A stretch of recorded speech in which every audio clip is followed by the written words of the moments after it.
Como le prometí, vamos a revisar más noticias, la mirada puesta en Venezuela. Durante este fin de semana tuvimos que revisar la de los expresos políticos. Estamos hablando de excarcelamiento, porque volver a la libertad todavía no es un tema del que se pueda hablar libremente en Venezuela. Una María Corina Machado que ha enviado un mensaje a la familia de los presos políticos que 11 días después de que se anunciara que iba a haber una excarcelación de un buen número, lo que se vio fue una excarcelación a cuentagotas. Y esto lo resaltaba María Corina Machado diciendo que pronto sus héroes saldrían en libertad, unas madres, hermanas, tías que estaban al frente de las cárceles con sus velas, con sus banderas, diciendo no nos vamos a mover hasta que nuestros presos estén finalmente libres. Y para conocer lo que se vive en esta situación de Venezuela, tenemos una voz autorizada en Ecuador y César está en el lugar con él. César, compañero, contigo. Gracias, Andy. Sí, más testimonios de gente que estuvo presa por razones políticas por parte de la dictadura de Maduro, que hoy tienen la oportunidad, luego de lo que está pasando y de su captura, poder expresar todo ese viacrucis que vivieron. Me acompaña Juan Ochoa, quien estuvo preso por 3 años, 8 meses allá en Maracaibo. Vamos a conversar con él para que nos cuente un poco su historia y cómo va recibiendo las noticias de lo que está pasando en Venezuela. Juan, bienvenido primero a D-News con toda Latinoamérica. Nos gustaría que nos expreses tu testimonio de todo lo que viviste, por qué fuiste detenido y cuáles fueron las circunstancias de esa detención. Bueno, mi nombre es Juan Carlos Ochoa. Fui preso político 3 años y 8 meses desde el 20 de abril del 2000, desde el 8 de abril del 2020, perdón. Fui detenido en la ciudad de Maracaibo y luego fui trasladado a la ciudad de Caracas. Básicamente, todo lo que se dice queda en pañales de la realidad que se vive realmente, porque el nivel de tortura, el nivel de ensañamiento es, en una sola palabra, brutal. Juan, tú fuiste detenido, cuéntanos de ese día, ¿cómo fue? Entiendo que te estabas ganando la vida en tiempo de pandemia y es de ahí cuando aprovechan para capturarte. Sí, yo en tiempo de pandemia comienzo a hacer delivery y una persona ligada a la lucha contra el gobierno, a la resistencia, me escribe y me dice que tiene un familiar que necesita que le haga una entrega. Yo contacto con ese familiar y cuando voy a hacer la entrega era inteligencia del Estado. Yo ahí comienza mi desaparición. Esos primeros días de tortura fueron los más críticos. Yo fui sometido a asfixia mecánica, con insecticidas, con bolsas, fui sometido a electricidad en genitales y fui abusado sexualmente como parte de la tortura. Bueno, para llegar a ese punto, a ti con armas te intervienen y te muestran tu fotografía y ahí es cuando te trasladan. ¿Hacia dónde? Me trasladan hacia la sede del DIP de Investigaciones Penales en San Francisco, Maracaibo. Y es allí donde fueron los primeros días más difíciles, ¿no? De los 3 años y 8 meses fueron esos los primeros días más difíciles. ¿Qué es lo que te decían? ¿Cómo eran estas torturas? Bueno, lo primero era dónde están las armas, dónde están los explosivos. Yo evidentemente, y se los digo con mucha propiedad, es tal magnitud el nivel de tortura que si yo hubiese sabido dónde estaba lo que ellos me preguntaban, lo hubiera dicho. Porque es demasiado brutal recibir asfixia 6, 7 veces, hacerte necesidades encima, orinarte, hacerte pupú, luego la electricidad, los golpes y ya por último la violencia sexual que usan ellos como un mecanismo de quiebre para romper absolutamente lo que es tu dignidad, lo que es tu cuerpo, lo que es tu ser, ¿no? Lo que representa, los rompen con eso. ¿Quiénes se encargaban de estas vejaciones, de estas violaciones? Funcionarios del Estado, obviamente entrenados para ello, porque es algo sistemático. A medida que van haciendo cosas contigo, te van diciendo nunca vas a servir, más nunca vas a salir de aquí, después de esto vas a quedar roto, vas a quedar mal para toda tu vida y en parte lo logran, ¿no? Yo gracias a Dios conseguí el camino de Cristo y es lo único que me ha podido dar paz después de todo eso. 3 años y 8 meses es mucho tiempo, Juan. Una parte de tu vida quedará ahí. Y ese tiempo pudiste hablar con tu familia. ¿Cómo transcurrían el día a día? Bueno, los primeros 6 meses fue totalmente aislamiento, ¿no? Yo estuve aislado en la sede del FAES de La Quebradita, sin comunicación de ningún tipo, sin recibir alimentos de ningún tipo, salvo a un compañero que era diputado que estuvo preso allí, que le pasaban comida y, bueno, compartía con nosotros, ¿no? Pero ya después que él se va en libertad, yo quedo con 2 compañeros allí y les puedo hablar de que ellos les tocaba darnos la comida a nosotros y esperaba que se pudriera, que le cayera gusanos para pasarnos la comida. Esos primeros 6 meses de aislamiento yo no tuve contacto con mi familia hasta que soy trasladado y bueno, puedo tener algún tipo de comunicación. Sabemos que estabas en lo que se conoce popularmente como la zona 7. Tú decías del inframundo. ¿Cómo era ese sitio?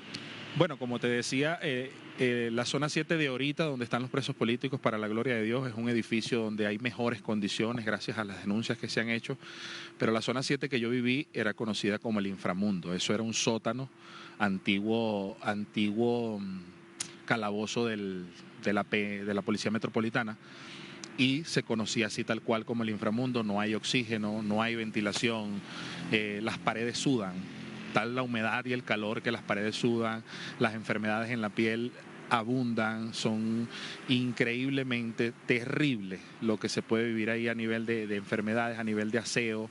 No hay baños, en ese tiempo no habían baños, no había una ducha decente, las necesidades se hacían en una bolsa, orinar era en un pote. Era bastante denigrante, ¿no? Gracias a denuncias eso fue clausurado y ahorita Zona 7 es un edificio que, aunque lamentablemente están ahí muchos inocentes, por lo menos se les tiene un poquito de dignidad.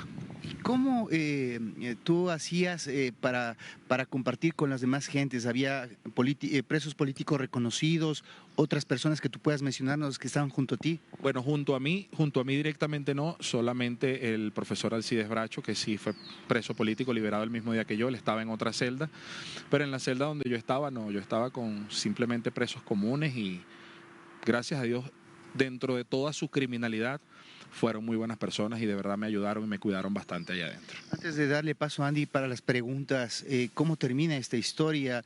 ¿Cuándo sales en libertad y por qué? ¿Qué es lo que sucedió para que te dejen libre? Yo salgo en libertad el 20 de diciembre del 2023 bajo el acuerdo de Doha, en el intercambio de presos políticos por el señor Alex Saab, que fue entregado por el gobierno de Biden. Entonces salimos 27 presos políticos en esa oportunidad. Andy, te escucha Juan.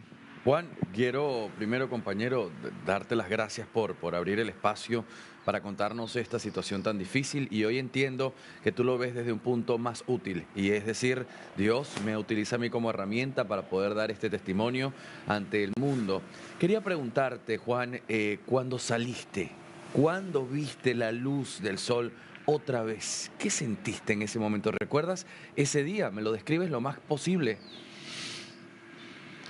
Bueno, sí, ese día recuerdo yo estaba durmiendo, porque bueno, se esperaba un traslado por unas situaciones que habían sucedido ahí dentro de Zona 7, se esperaba un traslado masivo. Mi mamá ya viajaba de regreso a Maracaibo y mi abogada me llama, se pone en contacto conmigo y me dice que bueno, que voy a salir en la tarde. Me suben a las oficinas como a las 11 de la mañana y a las 4 de la tarde llega mi boleta de excarcelación. ¿Qué sentí? Gratitud. Gratitud por haber tenido la convicción y la fortaleza que Dios me dio para poder haber resistido todo eso. Gratitud fue lo más que yo sentí. ¿De qué te Más que agarrabas? alegría, sentí gratitud. Juan, ¿de qué te agarrabas en los momentos de mayor oscuridad, cuando estabas allí en ese infierno, con esas condiciones tan infrahumanas? ¿Cómo desde tan abajo te podías sostener para decir, aguanto otro día más? Fue muy difícil porque debido a todo lo que me pasó, yo entré en un conflicto con Dios. Me preguntaba qué había hecho yo o qué culpa tenía yo de haber pasado por eso. Porque bueno, está bien, yo protesté y yo levanté mi voz contra el gobierno, pero no era necesario llegar a tal magnitud, a tal brutalidad de haber pasado por eso. Pero me refugiaba en mi familia, en la esperanza de verlos algún día. Y nada, espiritualmente estaba muy mal, rechazaba el llamado de Dios, pastores que me decían, Juan, usa tu voz, tú hablas muy bien, predica la palabra. Y yo les decía que no, porque yo estaba mal con él, pues Claro. pensaba que él era el que había permitido todo eso y bueno, es muy difícil estar allí, o sea, Sí. solamente te puedes aferrar al hecho de volver a ver a tu familia. ¿Qué edad tienes, Juan? Yo tengo 39 años. Bastante joven, es decir, tuviste que pasar 3 años y medio allí con juventud y eso tal vez jugó a tu favor, esa fortaleza física. Hablemos hoy del miedo que utilizan como una herramienta. ¿Qué es peor? Si es que podemos catalogarlo, ¿no? La violencia física o la violencia psicológica. La usan porque es que ellos saben cómo van a usarla, ellos no improvisan. La tortura de ellos no es improvisada, no es que te van a caer a golpes simplemente porque les caes mal o piensas distinto. Ellos saben todo lo que van a romper en ti. Yo salí con 38 años, ¿no? Sí, con 37 años salí de prisión y hoy en día todavía no he podido tener una vida normal, no estoy bajo tratamiento, Sí, estoy Juan, en terapia. eso te quería preguntar. No es fácil, no es fácil. La Dime. libertad no es automática, no es como salir de la cárcel y automáticamente reinsertado con normalidad a la sociedad. ¿Qué es lo que más te ha costado? ¿Relaciones personales, intrapersonales, contigo mismo? ¿Qué es lo que más te cuesta que hoy nos quieras contar, por supuesto? Todo cuesta, todo cuesta. Perdí mi familia, producto de la depresión. He estado en trabajos en donde voy a la entrevista de trabajo y comienzo a trabajar y al rato me voy corriendo porque perdón. Ansiedad. Muy Sí, duro, Juan. ¿no? No es la ansiedad, es que te cuesta recuperar lo que te robaron. El sentirte útil, el sentirte una persona útil a la sociedad. O sea, aquí estoy yo, estoy fuerte, puedo levantar esa carga, puedo hacer este trabajo, puedo hacerlo, pero lo que dejan ellos en tu mente es tan nefasto que termina quebrándose. Pero gracias a Dios, desde octubre, noviembre del año pasado, que me apegué más a Cristo, que entendí que de su manera que podía vencerlo todo, es que he podido mejorar y he podido avanzar, ¿no?, en el proceso de sanación, porque no es como tú lo dices, ¿no? No es solamente, bueno, ya salí de la prisión, no. Sanar es lo más complicado. Por eso, Claro. en uno de los videos que yo subí hace días, yo les pedía, ¿no?, a las personas que a los presos políticos no los dejen solos, apóyenlos, abrácenlos, porque sanar es lo más difícil. Claro. Juan, no quiero perder la oportunidad de traerte un poco a lo que hoy está pasando en Venezuela, esta excarcelación a cuentagotas, una María Corina Machado que pide a las familias quédense allá afuera un rato más, que ya van a salir en libertad. Te pregunto, ¿ves ahora un faro de luz más encendido para Venezuela? ¿Crees realmente que llega el momento de una democracia real en Venezuela? Desde mi punto de vista personal, siento que falta aún mucho. Hay muchas cosas por arreglar, hay que enderezar muchas cosas para que se pueda recuperar el hilo constitucional primeramente, ¿no?, que lo han roto y han jugado con él hasta el cansancio, pero sí veo una luz con esto de las liberaciones, veo una luz en cuanto al crecimiento económico, pero como siempre le he dicho, ¿no?, yo no puedo celebrar todavía porque, el líder del régimen está detenido en este momento, pero el régimen sigue ahí, sigue persiguiendo, sigue haciendo daño y eso hay que verlo muy de cerca. Juan, ¿todavía ya puedes dormir tranquilo o te cuesta? Hay días en que no. Hay días en que dormir no es fácil, ¿no? Pero hay otros días que con oración y diciéndole al Señor que, bueno, se lleve todas mis cargas, sí he logrado conseguir un poco más de paz. Bien, Juan, tú lo has dicho, Dios te dio toda esa carga, a ti te la permitió sabiendo que tú ibas a tener esa capacidad para poder llevarla adelante. Te doy las herramientas en este momento, esta es la tribuna, utilízala, envía el mensaje para el que estás en este momento. Mensaje, bueno, para los presos políticos, fuerza, coraje, y amor. De verdad, enfrentarla a la sociedad, enfrentar las relaciones familiares sin amor en nuestro corazón o tratando de mantenernos todavía dentro de la prisión porque, bueno, me pasó esto, porque me convertí en esto, no es lo adecuado. Yo soy testimonio vivo. La depresión fue tal que yo el año pasado hasta intenté atentar contra mi vida, pero entendí que solamente Dios es quien puede en esta batalla.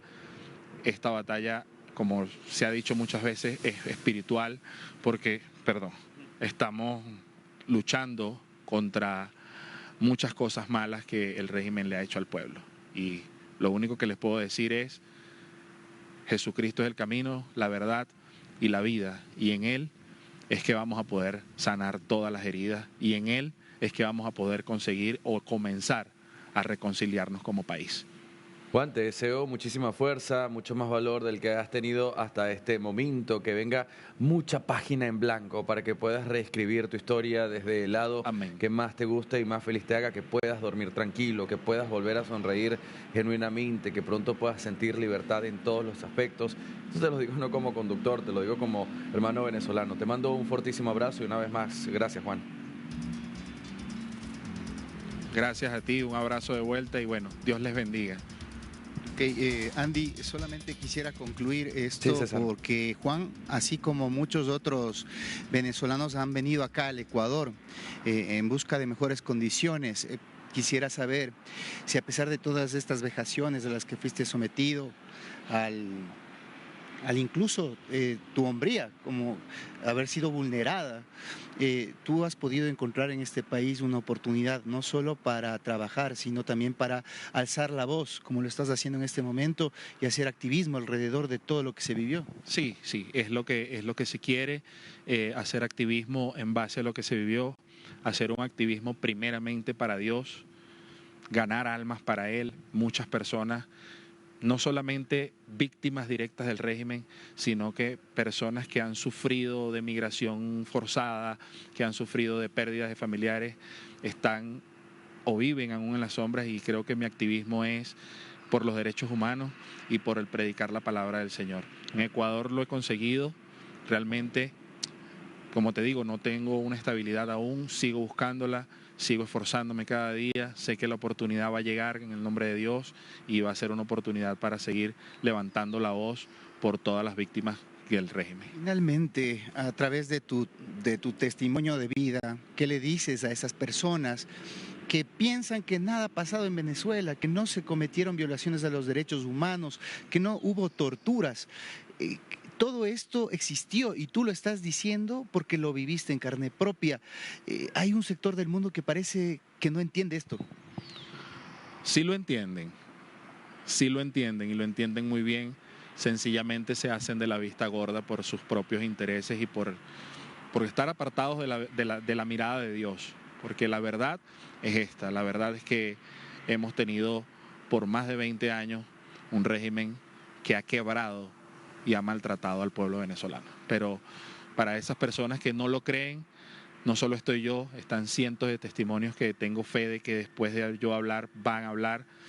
Y nada, les invito a esos sectores a que visiten y vivan la Venezuela que se vivió. Gracias a Dios está habiendo un cambio, pero en la Venezuela del régimen, en la Venezuela de la persecución, historias como esta no son la única. ¿Añoras volver?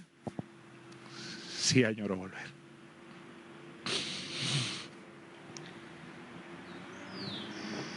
Terrible, Andy, se nos estremece realmente la humanidad cuando tenemos este tipo de historias, pero la valentía de Juan, la valentía de los presos políticos que están saliendo y que cuentan todo lo que ocurrió va a permitir que quede una referencia histórica y que esto nunca más vuelva a pasar en ningún país del mundo, porque lo ocurrido, las torturas, las vejaciones a las cuales han sido sometidas estas personas debe ser sancionada con todo el peso de la ley, pero para que se recuerde que en esta época moderna una dictadura de esas características no puede volver a subsistir ni tampoco ser tolerada absolutamente por ningún país, Andy. Suscribo, César, a tus palabras. Muchísimas gracias. Seguimos en contacto.